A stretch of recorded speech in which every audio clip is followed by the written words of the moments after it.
Autisme et jeux de société. Salut, je te souhaite la bienvenue dans cette série de 30 vidéos que je fais en avril 2022 à l'occasion du mois de l'autisme. Moi, c'est Maud, j'ai 34 ans, je suis coach psychospirituel et je suis également une personne avec autisme. Pourquoi est-ce que j'aborde ce sujet? C'est tout d'abord parce que je suis une très grande amatrice de jeux de société et aussi parce que je fais partie de différents groupes sur Facebook et sur WhatsApp qui rassemblent des personnes qui ont pour centre d'intérêt les jeux de société et que à plusieurs reprises sur ces différents groupes, j'ai vu passer cette question qui est: quel type de jeu de société est-ce que je peux proposer à un groupe de personnes autistes, donc je précise sans déficience intellectuelle et verbaux. Alors, je comprends tout à fait que ce soit une question qu'on puisse se poser. Ce qu'il faut savoir, c'est qu'il y a pas mal d'autistes qui aiment bien les jeux de société. Donc, probablement, si toi, tu es amateur ou amatrice de jeux de société, probablement que tu en as quelques-uns, quelques-unes autour de toi. Dans le cadre d'un autiste qui est verbal et sans déficience intellectuelle, là je vais beaucoup me baser sur mon expérience à moi. Il y a à peu près tous les jeux qui peuvent convenir parce qu'on est capable de jouer aussi bien que n'importe qui. Il y a parfois des gens qui demandent si les jeux collaboratifs ça marche aussi. Ben oui, évidemment, les jeux collaboratifs ça marche aussi. Le seul point qui peut être compliqué pour les autistes, en tout cas qui est compliqué pour moi tel que je l'ai vécu, c'est de jouer à des jeux en fait avec trop de sous-entendus. Donc par exemple un jeu comme, je vais partir du principe que les personnes qui écoutent cette vidéo connaissent un petit peu les jeux de société, sinon je mettrai les noms des jeux dans la barre de description, comme ça vous pourrez aller faire les recherches.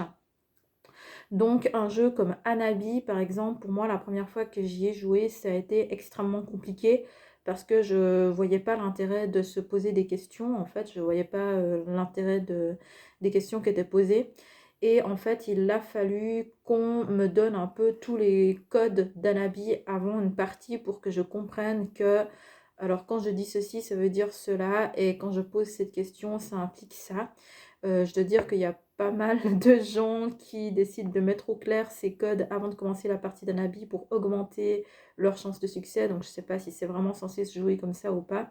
Mais en tout cas, pour ma part, Anabi était un jeu qui était assez inaccessible pour moi et qui est devenu accessible à partir du moment où on a éclairci les sous-entendus. Donc tous les jeux avec des sous-entendus, surtout s'ils ne sont pas explicités, et par définition souvent ils ne sont pas explicités, c'est je pense des jeux qui sont plutôt compliqués pour les autistes. À titre personnel, j'ai aussi un peu de peine avec les jeux qui font trop appel à l'abstraction. Donc par exemple, j'ai beaucoup de peine avec Concept parce que c'est beaucoup trop abstrait pour moi. Je ne suis pas sûre que ce soit le cas de tous les autistes, mais en tout cas pour moi, c'est un jeu qui me pose énormément de problèmes parce qu'il n'y a pas assez de concret, il n'y a pas assez de visuel pour moi. Je crois que je connais plusieurs personnes autistes qui aiment bien Concept, donc a priori c'est plutôt personnel, c'est pas spécialement lié à l'autisme. Une autre catégorie de jeux qui nous pose des soucis, c'est tous les jeux de rôle caché, tout simplement parce que c'est des jeux qui consistent beaucoup à essayer de comprendre ce que veut l'autre, donc c'est pas forcément que les autistes aient de la peine à comprendre les intentions des autres, parce que parfois sur le plan intellectuel, on est quand même capable de déduire des choses. Par contre, c'est des jeux qui sont extrêmement discriminants sur le plan du langage non verbal, et les autistes n'ont pas la même manière de communiquer sur le plan du langage non verbal que les neurotypiques, ce qui implique que très souvent en tant qu'autiste, quand on joue un jeu de rôle caché, en fait, on est plus ou moins suspect juste parce qu'on respire, en fait. Genre, on a parlé, on a dit quelque chose, on est suspect. Et ce que j'ai pu remarquer moi-même en ayant cependant beaucoup joué à ce genre de jeu, c'est que plus je fais semblant et plus les gens me font confiance et plus je suis moi-même et je dis la vérité et plus je suis suspecte justement. Et ça, c'est quelque chose qui en fait est assez blessant parce que c'est un peu l'histoire, enfin dans mon cas en tout cas, c'est l'histoire de ma vie. C'est que moi je suis moi-même et plus je suis aimée par les autres et plus je suis moi-même et plus on me montre que je suis pas aimable comme je suis. Et si je peux citer un jeu qui pour moi, que je pense ne plus y jouer, malgré que sur le plan objectivable ce soit un bon jeu, c'est Detective Club, donc qui est un jeu de rôle caché où il faut ensuite essayer de justifier pour la raison pour laquelle on a choisi certaines images. Et dans ce jeu-là, en fait, en particulier, plus je dis clairement et sincèrement la réelle structure de ma pensée et plus les gens me trouvent suspecte. Et en fait, c'est un jeu, la discrimination sur le plan du langage non verbal, dans ce jeu, elle va tellement loin que, en fait, chaque fois que j'ai joué à ce jeu, j'ai passé la journée du lendemain à déprimer. Parfois, j'ai déprimé en différé, mais la dernière fois que j'y ai joué, j'ai quand même bien déprimé. Et du coup, je pense que c'est un jeu auquel je vais probablement ne plus jouer par la suite parce qu'il réveille vraiment trop d'émotions négatives chez moi. Maintenant, tout ce qui est jeu collaboratif, comme Pandémie par exemple, il n'y a absolument aucun souci parce que c'est... Enfin, on discute quoi. Donc, du coup, c'est explicite. Là, ça va très bien. Tout ce qui est jeu d'équipe, ça va très bien aussi parce que pareil, ben, du moment que c'est explicité, que nos raisonnements sont compris et écoutés par les autres, là, c'est bien aussi. Personnellement, j'ai aussi de la peine avec Unlock, donc pour plusieurs raisons. La principale, c'est que les cartes sont trop petites pour moi et que c'est désagréable en fait pour moi c'est désagréable pour moi de jouer à ce jeu parce que c'est des cartes très petites en fait et que je suis obligée d'être collée avec des autres gens et que ça par contre je trouve ça super désagréable. Par contre, ben voilà, là, une fois de plus, c'est un ressenti qui est très personnel, donc je suis pas sûre que ce soit partagé par tous les autistes.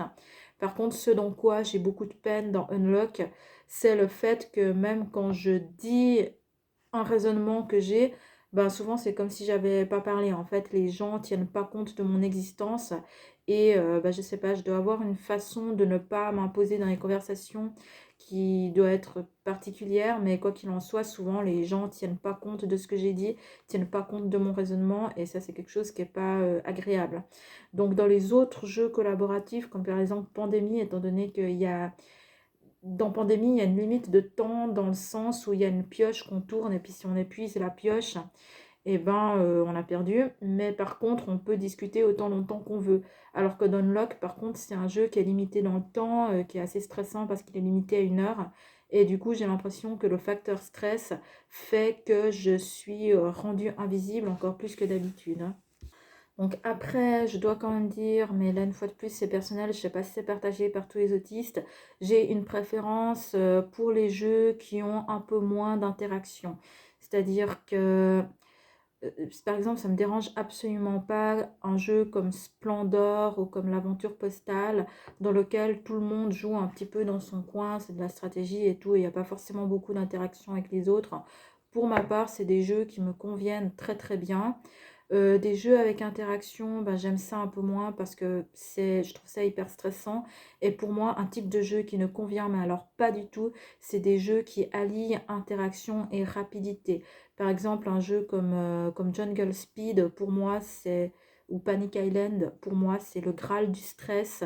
Et je préfère ne pas jouer à ce jeu plutôt que de jouer à ça parce que ça me met dans des états de stress et d'angoisse qui sont vraiment assez incroyables et donc je veux pas du tout jouer à ce type de jeu. Donc pour ma part, voilà, si je devais citer par rapport à si je devais faire un lien entre ce que je pense être mes traits autistiques et mes goûts en jeu, je dirais que pour moi, c'est vraiment ces types de jeux-là qui sont compliqués. Les jeux de rôle caché, les jeux avec des sous-entendus, les les jeux qui allient interaction et rapidité. Et sinon, ben, tous les autres de jeux, ben, je suis capable d'y jouer très bien et j'aime beaucoup ça et je suis ouverte toujours à découvrir de nouveaux types de jeux. Donc voilà, si toi tu es autiste et que tu es également amateur ou amatrice de jeux de société, n'hésite pas à également faire part des jeux que tu aimes bien ou des jeux que tu préfères éviter en dessous de cette vidéo dans les commentaires. Je suis sûre que ce sera extrêmement enrichissant. Et bah, dans tous les cas, je te dis à demain pour une prochaine vidéo. Prends bien soin de toi et merci de m'avoir écouté. Ciao, ciao.